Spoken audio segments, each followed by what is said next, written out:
Is going to bring you our next act on. He's called Andrew Rakowski. Right, you know what to do. 1, 2, 3, clap, cheer, go. Welcome, it's Andrew Rakowski.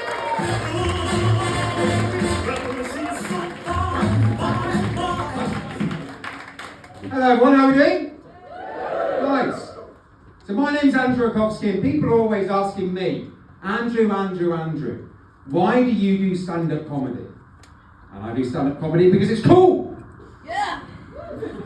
And it's sexy. And I know this because when I was a little boy, I would read out the Christmas cracker jokes at the dinner table.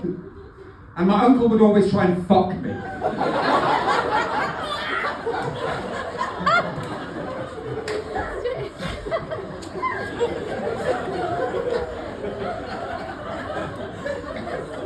How you doing, mate? You alright?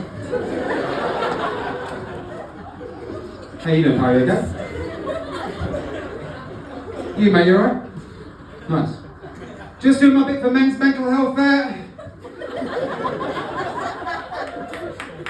Don't laugh, it's important.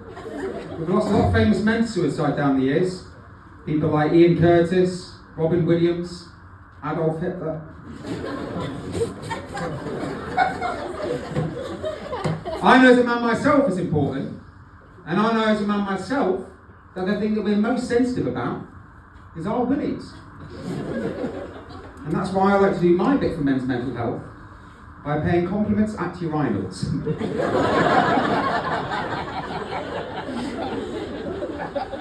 You boys will walk in there and be like, hey man, nice ghoulies. Oh mate, what a shaft. Hey mate, your testicles. They're the besticles. There's a stigma around men's mental health though, and it's made even harder to come forward and talk about it, especially when they're the two most prominent male figures to come forward and address this in the British media have been Hugh Edwards and Philip Schofield. Did anyone watch Schofield's Island out of interest? You all lead better lives than I do then.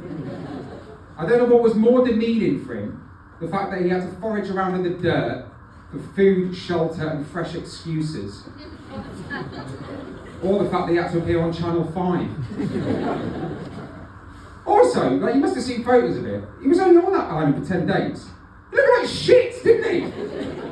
His hair had grown long, he'd grown a beard. Ironically, now it looks like he was the one that needed to be groomed.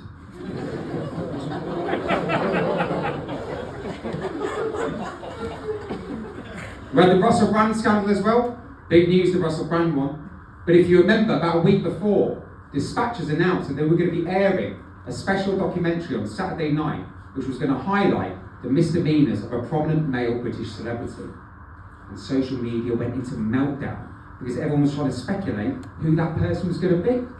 For example, Russell Brand was one of them. David Williams as well. Don't know where that came from.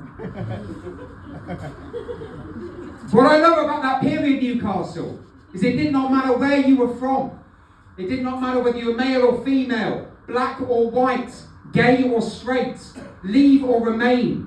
We all came together as one, united and hoped and wished and prayed that it was going to be James Corden.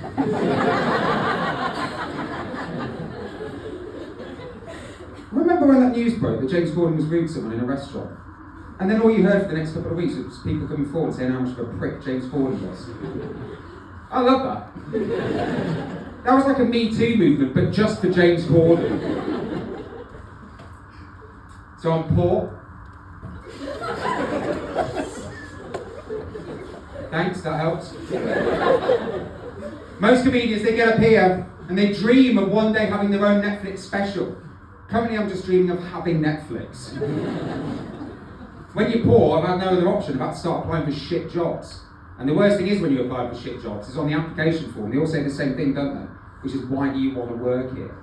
And you can't say what you really want to say, which is that I'm skint and I need a fucking job. You've got to lie, ain't you? And go, oh yeah, it's always been my lifetime ambition to work at Nando's. Ever since I was a little boy, I've walked through the town centre. I point in with my mum and go, Mum, one day I'm going to work there. And she'd go, hey Andrew, We've all got dreams. Maybe be realistic, settle for a Manjaro's. Every Christmas, I'd greet the family as they turn up. I'd be like, hey guys, have you been to Christmas dinner before? And then I'd make them get their own cutlery from the kitchen. All the while supplying more spoons than forks. And all the while fighting off my uncle's permanent advances. And that, ladies and gentlemen, is my time. You've been alright actually, don't get ahead of yourselves, you've been alright. But I checked on the way here, yeah, and if you enjoyed any of the jokes tonight that I did, you are legally obliged to follow me on Instagram. So if you wouldn't mind, it's Andrew Stand-Up's Christmas, do you know what I mean? Like, help a guy out, you know, because I've got criminally low following. Andrew Stand-Up on Instagram, if you wouldn't mind. You've all been brilliant. See you soon.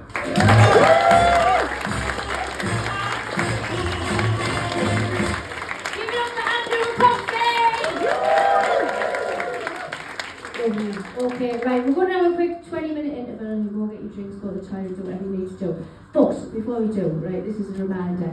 I've written it all up my arm as well, so I don't forget.